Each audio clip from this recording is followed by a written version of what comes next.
Around school zone, 40 km per hour. Saya rasa dalam 50 km. 40 km. Untuk hari ini kita ada driving simulation. So kita mulakan dengan 50 km sejam. Slow.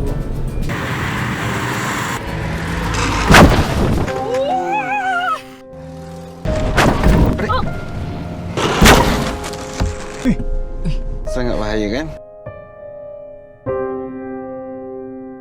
Kita akan memandu pada 30 km sejam. Ya, ini saya nampak. Oh, nasib baik sempat break tadi. Okey. Selamat. Sebab itulah kita ada had kelajuan di kawasan ni, iaitu 30 km sejam saja.